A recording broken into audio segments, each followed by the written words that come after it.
Olá pessoal, a paz de Cristo, o amor de Maria.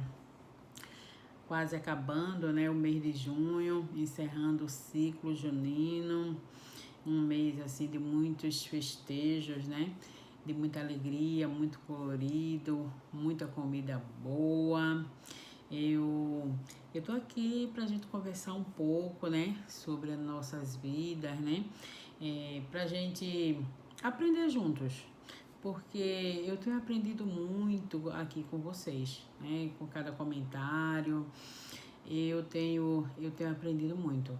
E vocês já são assim parte da minha jornada, parte da minha família, e eu tenho um compromisso muito grande com vocês. Assim, é um presente ter vocês aqui.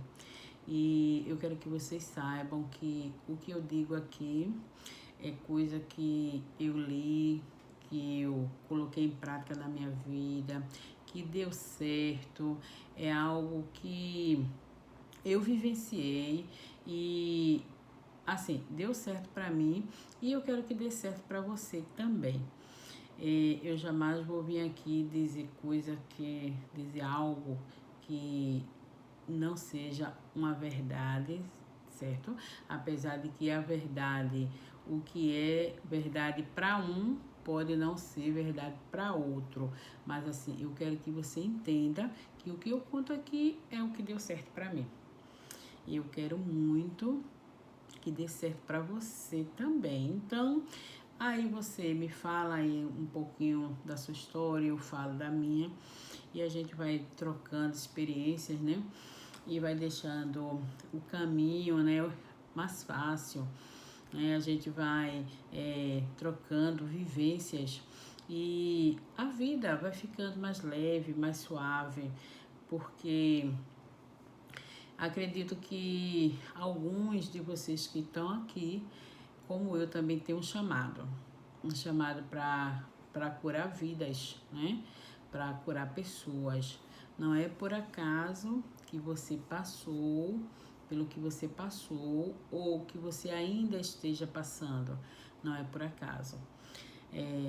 Se Deus permitiu você estar vivenciando esse processo aí, é porque tem um propósito. É porque Ele quer te usar para abençoar pessoas. Ele quer te curar para que você cure outras pessoas. Então, não esconda o seu talento num lenço, né? Como diz aquela parábola da Bíblia, né? Eu sou uma pessoa completamente tímida, né? Eu já contei para vocês um pouquinho aqui da minha história, né? A minha mãe, ela me deixava falar muito pouco. Eu não podia abrir a boca para falar, que ela mandava me calar. Ela dizia que eu era atrevida, ela dizia que eu era atravessada como um pau de cheia e eu não tinha o direito de falar na minha casa. E toda vez que eu ia falar, ela me repreendia. Mas ela fazia isso talvez porque eu era uma menina ansiosa. Eu acredito que eu queria falar primeiro do que todo mundo. Quando acontecia um fato novo, uma novidade, sabe? Então, assim, eu queria chegar para ela para dizer primeiro do que todo mundo. E eu, assim, chega a me faltar voar, querendo dizer depressa. Só que ela me repreendia de uma forma que dentro de mim ficava aquela vontade de não mais falar. E por muitos anos eu sofri muito com isso, porque eu não conseguia falar, né? Em locais que eu precisava falar. Eu precisava falar muitas vezes no meu trabalho, nos cursos que eu fazia, e eu tinha muita dificuldade de falar. Era coisa que eu precisava expor minha opinião, mas assim, quando era minha vez de falar, me faltavam palavras, eu gelava, sabe? Era muito sofrido e não foi fácil chegar aqui. Passando por tudo isso que eu passei, eu fico pensando, meu Deus, como foi que hoje em dia eu abro a tela do celular e falo para pessoas que eu nunca vi, pessoas que não conviveram comigo, né, não estão aqui assim próximas a mim. Eu fico admirada como isso aconteceu. Mas igual aconteceu comigo, Deus também pode fazer contigo. Aí onde você tem uma trava, um bloqueio, Ele pode te destravar. Basta apenas você querer. Não foi fácil, não foi da noite para o dia. Era muito difícil, porque toda vez que eu ia tentar expor a minha palavra, eu me lembrava do que minha mãe dizia, né, mandando eu me calar, dizendo que eu era atrevida, que eu era enxerida, eu era como, era um ditadozinho, como ela dizia, coentro, cheia de enxerimento, sabe? Ela me dizia que eu era atravessada, como um pau de cheia, e eu, com isso, eu me calei durante muitos anos, e isso foi muito prejudicial para mim. Eu era tão calada que eu aceitei muitas coisas que eu não devia ter aceitado. Tanto no meu trabalho, como na minha vida pessoal, no meu casamento, por não falar, por não expor minha opinião, por não ter a coragem de dizer aquilo que eu pensava, do que eu acreditava. Eu simplesmente baixava a cabeça para tudo e concordava com tudo que as pessoas queriam fazer, e isso me trouxe sérios prejuízos, sabe? Muitos prejuízos. Então, a minha mãe fazia isso porque ela não tinha consciência do que estava fazendo comigo. Eu tenho certeza que ela não tinha. Talvez se ela tivesse, ela não teria feito, né? Mas o importante é que eu tô aqui, tá certo? O importante é que eu venci todos os medos, venci todos os preconceitos, eu ultrapassei todas as barreiras, né? E hoje eu tô aqui. Não foi fácil, né? Eu tive que vencer a mim mesma, né? Quando a Bíblia diz assim que você deve amar os seus inimigos, a gente pensa que o inimigo da gente tá longe da gente, né? Tá lá fora, é quem tá, sei lá, no nosso local de trabalho. E às vezes o próprio inimigo da gente é a gente mesmo. A gente que se procrastina, a gente que desacredita na gente mesmo, a gente que fica adiando as coisas, a gente que não tem coragem, né, de expor nossas ideias, e muitas vezes nós somos o nosso pior inimigo. Quando a gente decide nos amar, né? Então aí acontece aquilo que Jesus falou, né? Amar o seu inimigo. Quando você começa a se amar, muita coisa na sua vida começa a mudar, muita coisa na sua vida começa a melhorar. Primeiro, você só vai atrair pessoas que te amam, tá certo? Então, um dos primeiros passos que você deve dar na sua vida é você começar a se amar, tá certo? Então, se você não se ama, como é que você vai atrair pessoas que te amam? É difícil, né? Então, você tem que começar a se amar, aprender a se amar. E eu nem sabia que eu não me amava, né? Assim, na minha casa, no tempo que eu vivia casada, né, com o meu marido, que eu vivi casada durante 22 anos, e faz 9 anos que eu estou divorciada, eu me deixava por último sempre, sabe?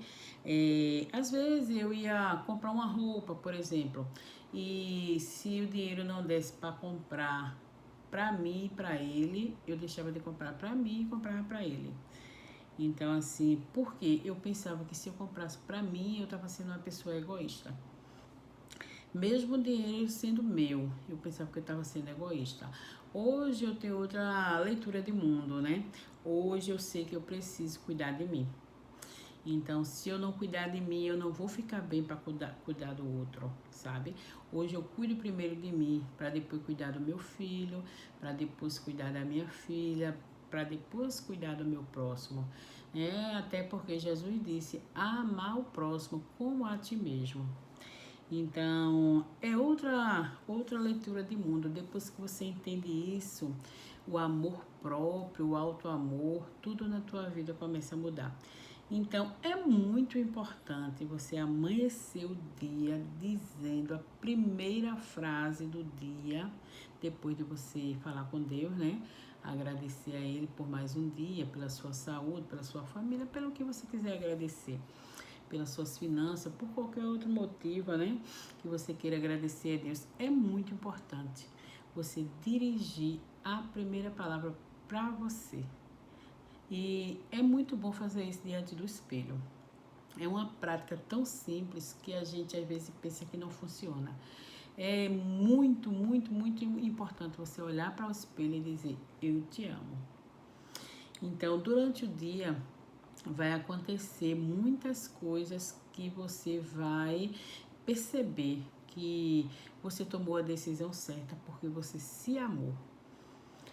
Antes de abençoar alguém, você precisa se abençoar primeiro, né? Você não tem como cuidar de uma pessoa se você não cuidar de você primeiro. Então, o tempo, a vida inteira, a sociedade enganou a gente, né? Me enganou, talvez enganou você que está aí me ouvindo. E engana muita gente, né? Falando de egoísmo, né? Que você tem que amar o próximo. E não diz a outra parte, né? Como a ti mesmo. Então, jamais você vai conseguir amar alguém de verdade se você não se amar.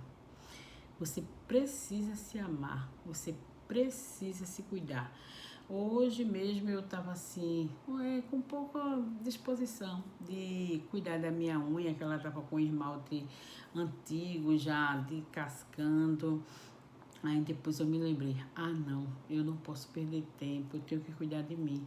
Se eu não cuidar da minha unha hoje, amanhã eu não vou ter tempo, eu preciso estar bem, né? Eu preciso passar uma boa imagem para as pessoas, né? A Bíblia diz que Deus nos fez a imagem e semelhança dele. Então, se nós somos imagem e semelhança dele, nós somos, como diz uma moça que eu sempre vejo ela no YouTube, eu esqueci o nome dela agora, não sei se é Thelma, ela diz que nós somos representantes de Deus.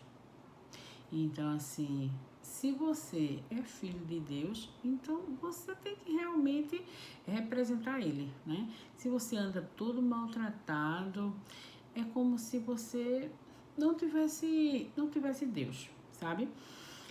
Aí você podia pensar, e os mendigos, né? Eu responderia para você, eles esqueceram que eles são filhos de Deus. Antigamente, quando eu via um mendigo, olha como a minha unha tá cuidadinha, foi eu mesmo que pintei. Antigamente, quando eu via um mendigo na rua, eu tinha uma dor tão grande. Até hoje eu tenho, né? Quando eu posso eu ajudo. Mas eu ficava preocupada. E hoje em dia eu vejo por outro lado, eu entendo que muitos estão ali por uma escolha, né? Não é todos que estão ali por necessidade, muitos escolheram aquilo ali. Alguns estão esquecidos quem eles são. Você pode perceber que às vezes, depois de passar anos e anos na rua, eles despertam, né? Eles despertam. Eu já vi tantos casos de pessoas dizer que era morador de rua e agora é um grande empresário, né? Às vezes eles acham um bilhete de loteria, sei lá, premiado, eles pegam algum dinheiro que eles conseguem na rua, faz um jogo, ganha. Então, assim, Deus não esquece de nenhum de nós. A gente esquece que é filho, né? A gente esquece. Por quê? Por que a gente esquece? Porque a gente olha para o problema. Não é fácil, gente, olhar para uma situação e ver ela como a gente gostaria de ver. Precisa treino, precisa fé, persistência, perseverança, porque a gente quer as coisas, né, como diz aí o ditado, para ontem. E não é assim, é um processo, né? Então, assim, você não muda de uma hora para outra, você precisa persistir. E às vezes o cenário, ele nos mostra que aquilo ali não tem jeito, né? E a mente da gente engana a gente, mente pra gente, diz que aquilo nunca vai ter solução, que aquilo vai ficar para sempre assim. Quantas vezes, né? A minha mente me falou pra mim isso, né? Quando eu vivia casada, um casamento completamente destruído, com total falta de respeito, né? O meu ex-marido cheio de mulheres fora e o armário vazio, porque ele gastava todo o dinheiro que ele recebia fora. Então, assim, quantas vezes a minha mente dizia que eu ia ficar eternamente assim? Quantas vezes eu acreditei, eu pensava realmente, eu acho que eu só vou me livrar se um dia eu morrer, Ou então se eu ficar viúva. Quantas vezes eu pensei isso? Eu não pensei em ter jamais essa qualidade de vida que eu tenho agora, essa liberdade que eu tenho agora. Então, eu tô conversando isso com você para chamar a atenção, a sua atenção, né? Para trazer você para a realidade, para te sacolejar nesse dia, para te acordar, para, já que a gente está no período junino, né? Acender no seu coração essa fogueira, tá certo? Para você, a fogueira do amor próprio. O amor próprio é tudo. É tudo. Se você se amar, jamais você vai aceitar ser maltratada. Jamais vai se aproximar de você pessoas que não te amem. Jamais você vai aceitar menos do que aquilo que você merece. Jamais você vai aceitar a humilhação.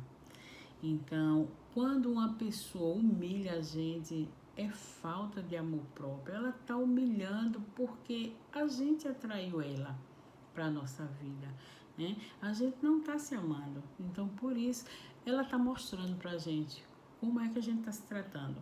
O outro é um espelho mágico. O outro não existe, né? O outro é um espelho. O outro está te mostrando como é que você está por dentro. Se você entender isso, você entendeu tudo. Você encontrou a solução para todos os problemas da tua vida. Esses dias eu estava conversando com um colega, né, de trabalho, e ele me contando que outra colega lá estava tipo assim insultando ele, dizendo coisas, sabe, desagradáveis com ele, e eu só ouvindo o lamento dele, sabe? Aí depois eu perguntei para ele, mas por que você ouve isso dela e eu não escuto? Ela diz isso para você e não disse para mim, por quê? Aí ele ficou assim, ele disse, porque em local de trabalho é assim mesmo. A gente encontra pessoas desse tipo, né? É normal isso em local de trabalho. Aí eu tive que dar uma explicação para ele, né? Eu disse, não, isso não é normal. Mas só que eu não pude falar muito porque tem pessoas que não aceitam, né? Não entendem. Talvez um dia ele vai entender melhor com a convivência comigo, né? Ele vai entender melhor. Essa pessoa tá maltratando ele porque ele mesmo, em algum, sabe, ponto da vida dele, ele tá se maltratando. Então aquela pessoa tá apenas mostrando para ele que ele deve se cuidar mais, ele deve se amar mais, ele deve se melhorar mais. E quando a gente diz a ele que a responsabilidade dessa mudança é dele, aí choca, sabe? Porque ele esperava que eu dissesse, realmente ela tá errada, ela não devia, não que ela esteja certa, né? Mas ele esperava que eu dissesse, ela não deveria lhe tratar assim. Eu questionei ele, eu disse, por que ela tá lhe tratando desse jeito? Por que ela faz isso com você e não faz isso comigo? Mas não é fácil, gente, a gente aceitar, né? Não é fácil a gente trazer a responsabilidade para nós. Em tudo que acontece na nossa vida, a gente culpa o outro. A gente quer botar a culpa no outro, né? Assim, muitas vezes, né?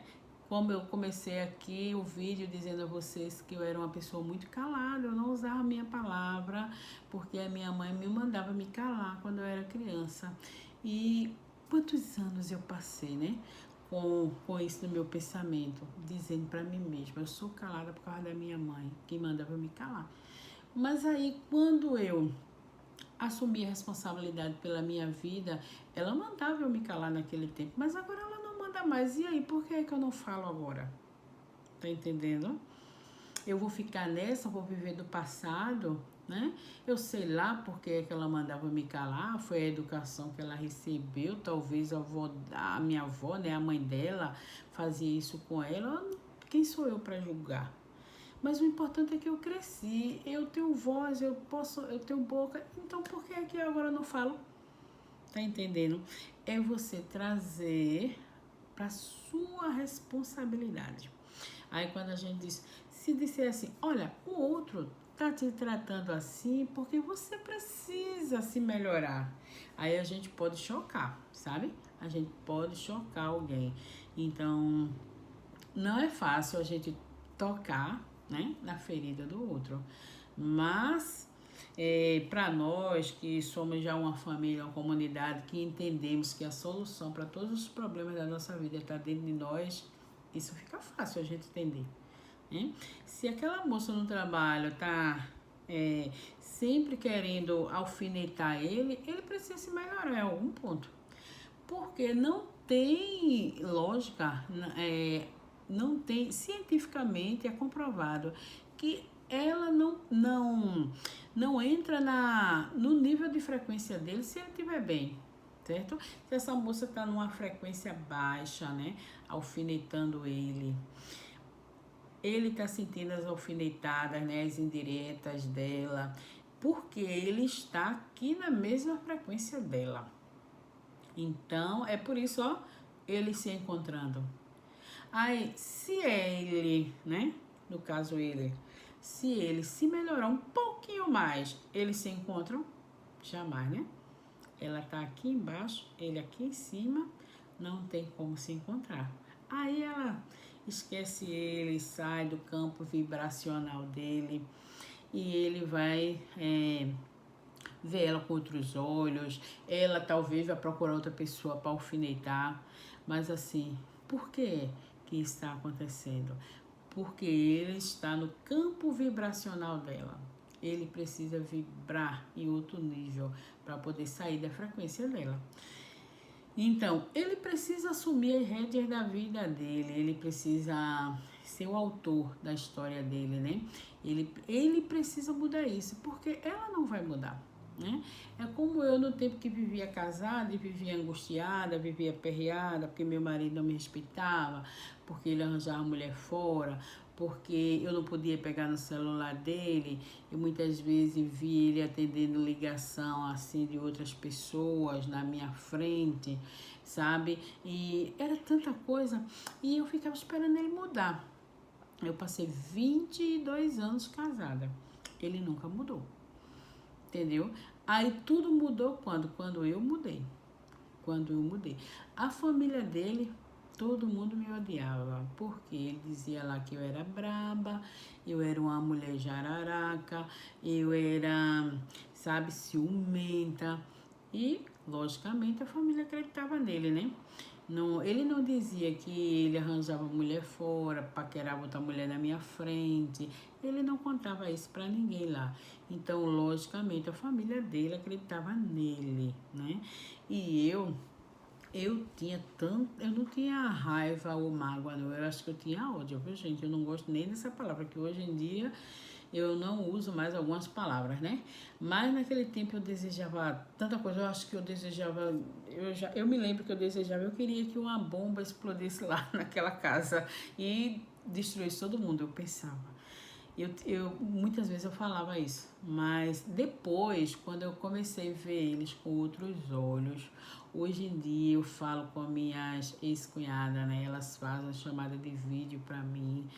E elas vêm na minha casa, sabe? Depois que eu comecei a ver elas com outros olhos, eu comecei a abençoar, sabe?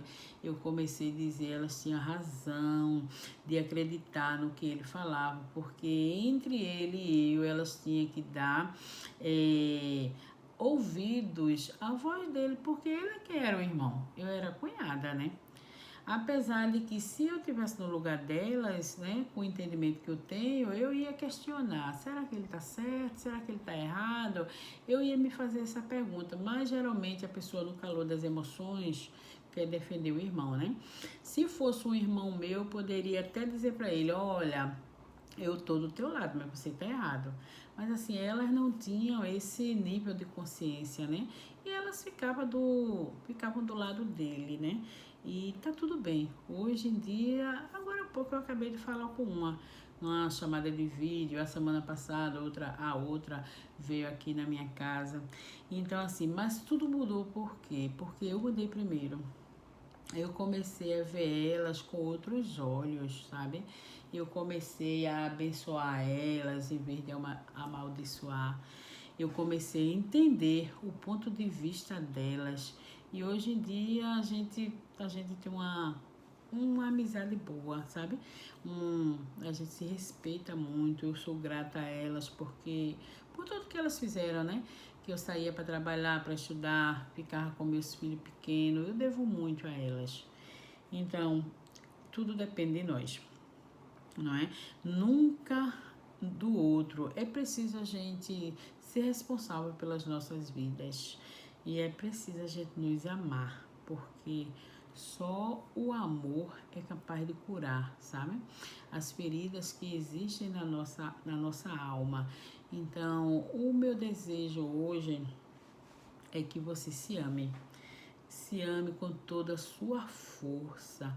Se ame cada vez mais, né? Quantas vezes eu fiquei com um dente que tem aqui atrás, que de vez em quando ele me aperreava e ele quebrou a obturação que o dentista tinha feito. E toda vez que eu comia, né, entrava resto de comida nele, ele começou a doer e eu ficava adiando. Amanhã eu vou no dentista. Ah, não vou porque tá caro. Mas olhando por outro lado, se fosse outra pessoa qualquer que estivesse precisando, né? Por exemplo, um filho meu, imediatamente eu ia providenciar dinheiro para meu filho ir no dentista. E eu não faria, não estava fazendo isso por mim. Aí foi que eu lembrei, né, do amor próprio, do alto amor. Eu sou filha de Deus e eu não vim aqui nesse mundo para sofrer. Ah, não, vou cuidar do dente. Aí quando você tem esse pensamento, aí você, no instante, você acha até barato. Você vai pro dentista mais caro que tem na sua cidade e acha até barato. E de repente você conserta tudo e tudo fica bem e não vai faltar, tá certo? As coisas faltam quando? Quando a gente pensa na falta, né? Aí, se a gente só pensa em escassez, a gente só vai atrair escassez. Mas se a gente pensar só em bonança, né? Se a gente pensar só em fartura, em prosperidade, a gente vai atrair só fartura, só prosperidade. Então, assim, tá bom da gente parar de pensar na escassez, tá bom? Então, assim, é um conselho que eu te dou. Se ame, seja responsável pela sua vida, não culpe o outro. A responsabilidade da sua vida tá do jeito que ela tá, é sua. Não é o outro, é só você que pode mudar a sua vida. Não é seu pai, não é a sua mãe, não é seu marido, não é seu filho. É só você. Não culpe o outro, não queira culpar ninguém. Além de se amar, não culpe ninguém. E tenha coragem de cumprir o seu propósito aqui na Terra. Tá certo? Ajude outras pessoas, tá certo? Com a sua história de vida. Se torne um vencedor. E que você tenha um novo discurso nos seus lábios. Em vez de você dizer, é o meu vizinho que está me incomodando. Você pare e pense, por que meu vizinho está agindo assim comigo? Né? Em que eu posso melhorar, né, para ele? Né? Aí você, mas ele é triste, ele me incomoda, ele aumenta o som. Mas assim, onde eu preciso melhorar para que ele melhore? Entende? É você trazer a responsabilidade para você. Não é fácil, mas é possível. E você vai vencer. Tá bom? Você vai vencer quando você começar a olhar o mundo de uma outra ótica. Você começar a ver o mundo de um novo olhar, de um novo ponto de vista. Você vai vencer. Quando você começar a ver o mundo com outros olhos, diferentes do que te ensinaram até hoje, né? Você já venceu. Né? Porque ensinaram para nós que o amor próprio é egoísmo, né? Mas a Bíblia nos diz diferente. A Bíblia diz amar o próximo como a ti mesmo. Então se ame, se ame, se ame, se ame muito, se ame cada vez mais. Diga na frente do espelho, logo quando acorda de manhã, depois de agradecer a Deus, eu te amo, para você mesmo. E mostre durante o dia com atitudes que você se ama, tá certo? Então, não é fácil, mas não é impossível. Só depende de nós. Então, assim, eu te desejo muito sucesso nessa sua jornada. Me diga aí se você vai realmente colocar em prática esse amor, porque toda a vida nos ensinaram a amar nossos pais, nos ensinaram a amar nossos filhos, a amar nossos cônjuges. E o amor próprio fica onde? Então, começa a te amar hoje e você vai ver que tudo na tua vida vai mudar para melhor. Você vai se surpreender. O amor ele vai transbordar em todas as áreas da tua vida. E o que você vai atrair de pessoas te amando, você não tem ideia como as pessoas vão passar a te amar e a te respeitar. Então, a partir de hoje que você pense assim, se tem alguém me maltratando, ela é meu espelho. Então, em alguma parte aí, eu não estou me amando. Eu preciso me amar. Sucesso para você.